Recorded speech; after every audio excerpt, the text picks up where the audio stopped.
Olá, prezadas e prezados. Estamos aqui novamente para conversar agora sobre o filósofo Immanuel Kant. Como vocês puderam perceber, está dividido em 2 capítulos Kant. Então, esse primeiro vídeo vai tratar da primeira parte. Vamos ver se eu consigo dar conta, porque Kant é terreno extremamente arenoso e perigoso. Então, vamos tentar dar conta. Primeiro, quero mostrar para vocês o esquema que eu fiz ali no quadro. Vocês podem ver, né? Tá ali a data, né? Direitinho. Do Kant, nascimento, tudo mais. E daí começa um esquema que primeiro eu vou falar um pouco com vocês e depois vou mostrar, né? Ali, né? Aquele esquema que ele fala das lentes cor-de-rosas, o que é a mente, né? E como é que a gente vai fazer essa mediação e o que tem de determinantes e como isso se dá no tempo e no espaço. São questões extremamente importantes para entendermos como esse grande filósofo vai tentar explicar para nós, a partir de sua teoria do conhecimento, essa percepção de realidade que a gente tem. Ok? O primeiro texto se chama Realidade Cor-de-Rosa e, como no esquema apresentado lá no quadro, vocês podem perceber que Kant assevera, deixa eu achar o ponto aqui, assevera que, de certa forma, nós usamos uma lente, né? Essa metáfora da lente eu acho muito bacana, uma lente cor-de-rosa, ou seja, é uma lente que coloca um determinado colorido, né? Então, e essa lente, né, esse filtro, na verdade, é a mente humana. E conforme as cores, conforme a sua textura, conforme... A gente pode pensar em cima da metáfora, né? A largura das lentes, a profundidade. Isso acaba... impõe uma determinada forma na experiência, como está lá no quadro. Não sei se dá para enxergar muito bem, depois vocês me falam. Sim, está ali no quadro. E isso se dá no tempo e espaço, né? Então, uma coisa fantástica é, de Kant, fica evidenciada essa questão da mediação que a nossa mente faz sobre o real e sobre o mundo. Então, a gente não tem acesso direto ao mundo. A gente se ilude, claro, no nosso dia a dia, não tem que ficar, né? Tem que ter um certo pragmatismo, como se diz, né? Lidar com as coisas reais, tem uma mesa, tem um computador, tem pessoas que estão olhando esse vídeo, vão olhar, enfim, você parte desse pressuposto, mas o acesso direto não se dá, ele é mediado. Então, e esse filtro, que é a nossa mente, por óbvio, o que acontece? É um filtro, ele está preso a nós, está preso em nós, ou seja, toda a nossa formação cultural, nossa vida, nossa família, o lugar onde nós nascemos, a cidade, o país, o estado, enfim, as culturas que nos atravessam, nossa religiosidade, espiritualidade, né, e uma série de outros elementos, vai criando, né, uma amálgama, vai criando uma tessitura, vai criando um colorido nessa lente, certo? Isso acaba modificando o processo de conhecimento, por óbvio, modifica o processo de conhecimento. Então, sobre algumas características do Kant, é bem interessante também, né? É uma figuraça. Né? Então, a própria mente e a vida do Kant eram, diz o Nigel Warburton, né? Extremamente ordenadas e lógicas, né? Então ele era cheio de mania, né? Então ele pedia para o empregado acordar ele às 5 da manhã, tomava um chá, fumava o seu cachimbo e pau e pau, começava a trabalhar, né? Produziu muitos livros, escreveu muita coisa, depois ele pegava, ia para a faculdade, dava aula, etc, etc. E diz a lenda, né, que ele fazia umas caminhadas e quando ele saía para caminhar, ele era tão metódico, ele fazia isso tão no mesmo horário, né? Que louco, né? Que as pessoas acertavam o relógio quando o Kant passava, porque sabiam que era exatamente aquele horário. Okay? E ele passou a vida, né, obcecado para tentar entender, né, a nossa relação com a realidade e os limites do pensamento, os limites que a nossa mente consegue chegar e os tipos de conhecimento que existem, né? A partir desses limites, né? Tem que entender o que é conhecimento. Então, os limites daquilo que a gente pode conhecer e que pode entender. Né? E isso vai tratar o livro dele, o livro mais famoso. Ele tem a crítica da metafísica dos costumes, crítica da razão prática e tem a crítica da razão pura em outros livros, mas as 3 críticas são os mais importantes e a crítica da razão pura é o mais importante e talvez o mais obscuro dos livros já escritos. Né? O próprio Kant define como uma leitura severa e obscura. Mas, né, vamos tentar aqui, junto com o Nigel Warburton, trabalhar em cima do argumento central, né, que me parece que é mais claro, mas mesmo assim, para quem está iniciando em filosofia, eu sei que vai parecer às vezes obscuro e difícil, mas façam a leitura, façam as perguntas, porque no fundo, Kant quer entender o que é a realidade, o que é o mundo, como eu entendo o mundo, como eu compreendo o mundo, o que faz eu compreender o mundo, como é que se forma a minha lente. E isso interessa, é de um interesse abissal para a educação, porque a gente está sempre envolvido com essa história de aprender, de ensinar, educar, não educar, que tipo de elementos que tu vai colocando, a próprio espaço de sala de aula, que fala de democracia na escola, democracia na educação, democracia na universidade, a democracia dentro de um país, tudo isso passa por um processo educativo e a gente precisa dar conta através de uma teoria do conhecimento, que nos permita verificar o que é real e o que não é real. Ok? Então, vamos tentar começar com um primeiro conceito que, né, o Kant vai afirmar, né, que a gente jamais vai aprender algo diretamente a respeito de um mundo que ele chama de mundo numênico, isto é, sobre o que quer que esteja por trás das aparências. Então, o mundo numênico é o que está por trás das aparências, tá? Atrás do primeiro impacto que a gente tem quando olha para o mundo e experimenta o mundo. Tem algo por trás disso. A rigor, né, não podemos saber absolutamente nada sobre esse mundo numênico. Ou ao menos não conseguimos ter informações sobre ele de modo direto, enfim, né? Mas o que nós podemos conhecer? Podemos conhecer o mundo fenomênico. E fenômeno vem de phenomenon do grego, que quer dizer o quê, né? A gente fala tanto em fenômeno e ninguém nunca explica pra gente, né? Afinal de contas, o que é um fenômeno? Vem do grego, e phenomenon é um aparecer, é aquilo que aparece. Então olha só, quando você olha assim, olha que fenômeno, é algo que está aparecendo, algo que tu consegue detectar de alguma forma e ter uma determinada apropriação, um determinado entendimento, uma determinada compreensão. Do todo, talvez não, mas tu consegue vislumbrar, né, esse aparecer. Então, do mundo numênico, a gente não dá conta, porque é o que está atrás das aparências. Mas o fenomênico, ou o mundo dos fenômenos, é aquilo que aparece. Ok?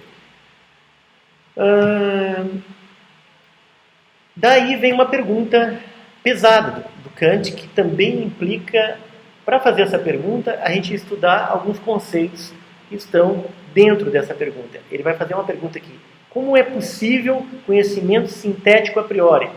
E vocês vão pensar, como diz o Nigel Warburton, isso não faz sentido nenhum. Que pergunta é essa? Do que será que ele está falando? Então tá, vamos aos poucos, né?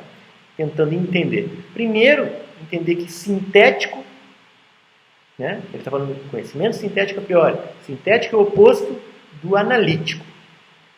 Vamos entender o que é analítico primeiro. Analítico significa aquilo que é verdadeiro por definição. Então, vamos entrar aqui, vamos nos ater ao texto, aqui eu não vou fazer uma discussão de gênero aqui, mas poderia até fazer, né? Porque Simone de Beauvoir vai escrever O Segundo Sexo e vai fazer toda uma discussão sobre isso. Mas, enfim, a afirmação todos os homens são do sexo masculino é verdadeira por definição. O que isso quer dizer? Né? Que a frase é verdadeira sem fazer qualquer observação ou experimentação em homens reais. Pode afirmar isso. O conhecimento é analítico porque, por definição, isso é assim. Por definição. Ok? todos os mamíferos alimentam sua prole. Tu poderia falar até que tem um certo pleonasmo, uma certa redundância quase nessa afirmação. Sim, os mamíferos amamentam. Em tese, então, um conhecimento analítico é um conhecimento, em tese, né, vamos dizer assim, que as coisas se dão desse jeito e é um conhecimento completo, né? Os juízos analíticos tratam simplesmente, vai dizer o Warburton aqui, explicando Kant, de definições. Então, analíticos igual a definição, portanto, não nos oferece nenhum conhecimento novo. Falar que os homens são mamíferos, tem um conhecimento novo? Não. Faz parte da definição do homem ser mamífero. Agora, o conhecimento sintético, ao contrário, ele requer o quê? Experiência e observação. Geralmente é isso. Depois nós vamos chegar no sintético a priori. Mas conhecimento sintético é a síntese, né? Tu tem uma determinada tese, uma antítese, e daí tu chega a uma síntese. Tu experimenta isso e chega a uma conclusão. E isso nos fornece, então, quando a gente tem síntese, uma informação nova. Do que antes a gente tinha, chegamos a um outro patamar. Algo simplesmente não está contido no significado das palavras ou nos símbolos que usamos. Então a gente compara x com y e chega a um x' ou z', ou um outro tipo de conhecimento. Então, não é uma verdade por definições que limões são amargos, vai dizer o Arborg, certo? Quando ele vai falar também do exemplo do gato, né? O gato é interessante, né? Todos os gatos têm rabo. Isso é algo que temos que investigar. Só sabemos quando olhamos. Na verdade, os gatos da raça Manx não têm rabo.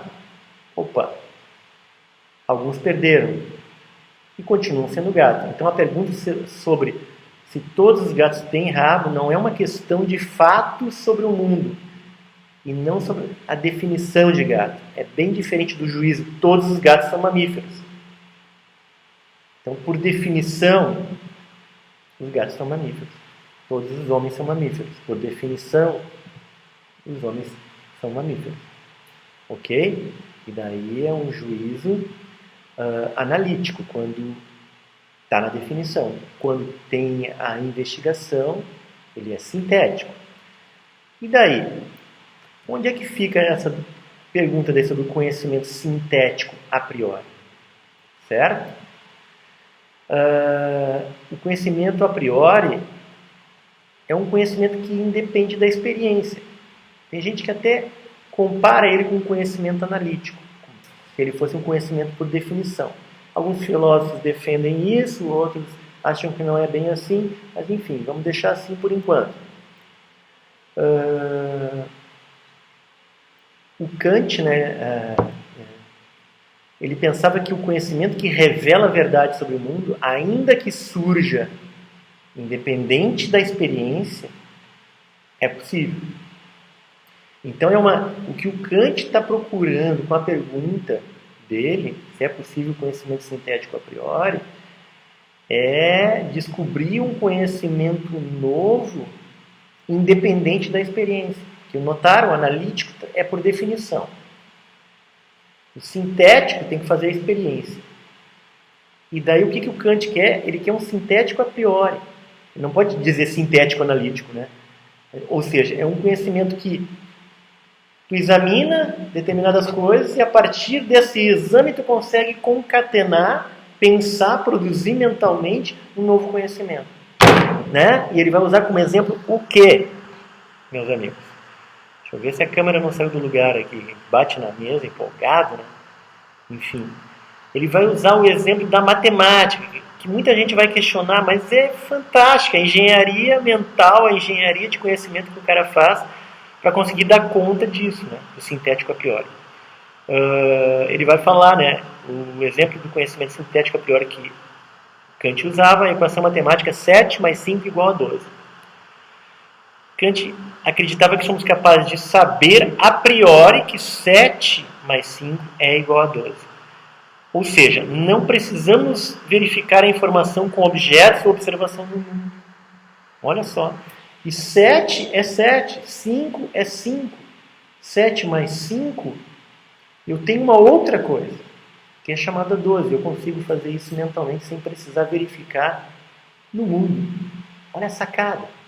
Contudo, temos ao mesmo tempo um novo conhecimento, então, né? Vai dizer o Nagoya Dogen, quando a gente faz a equação kantiana. E chegamos ao quê? A um juízo sintético. Ok? E daí, mais adiante, a gente vai ser colocado aqui.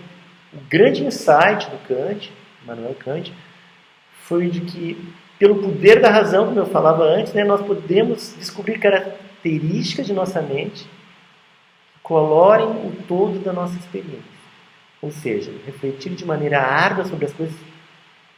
A partir disso, a gente pode fazer descobertas sobre a realidade e que necessariamente são verdadeiras, e não apenas por definição. Ou seja, e quando tu faz essa mediação mental sem experiência, que é a procura de juízo sintético a priori, tu está fazendo o quê? Tu está produzindo informação nova. No juízo analítico, tu tem uma definição e está pronto. Né? Num juízo sintético, tu não tem coisas prontas. Tu vai produzir esse juízo, mas tu vai produzir junto com a experiência de mundo e com a experiência prática. E o Kant vai dizer e provar com a mediação na fórmula matemática que se pode fazer, sim, ter um juízo sintético a priori. Podem duvidar, podem achar que não, mas sei que o cara inovou em termos de possibilidade de conhecimento. Ok? Então esse primeiro vídeo vai terminando por aqui, espero que tenha dado conta. Façam perguntas, coloquem no YouTube lá, eu não costumo responder lá, né? Tem gente postando coisa no YouTube, etc, que eu estou achando muito legal, à medida do possível eu dou um like lá e falo alguma coisa, mas eu estou respondendo mais lá no Moodle. Então mandem para mim lá nas mensagens o que vocês acharam, se conseguiram dar conta, porque Kant ele tem algo assim extremamente difícil, né, na sua reflexão, porque ela é inovadora, o novo sempre nos traz dificuldade, mas ela é fantástica em termos de apropriação dessa ideia do que podemos conhecer e do que não podemos conhecer, do que está por trás, o mundo numênico e o mundo fenomênico, aquele que aparece para a gente. E a gente pode aplicar isso para várias questões dentro da nossa vida, né? Para poder entender o que realmente está acontecendo e a gente não ser ludibriado na sociedade, nas instituições, nas relações pessoais, amorosas, de amizade, família, tudo, nos negócios. Então, saber o que realmente está acontecendo. Então, ver as características da nossa lente cor-de-rosa para saber, né, como se pode até melhorar, facilitar a mediação, o entendimento, as descobertas, enfim, a produção de conhecimento. Aí, né, fica algo que os filósofos discutem ainda, mas creio que o Kant dá um pontapé e possibilita aí elementos para a gente pensar epistemologias extremamente importantes e gratificantes para nós, educadores e futuros educadores. Então tá, mandem as impressões de vocês sobre o vídeo e vamos embora que tem mais Kant chegando aí. Logo, logo está saindo vídeo novo, tá ok? Então, grande abraço para vocês, valeu, até mais.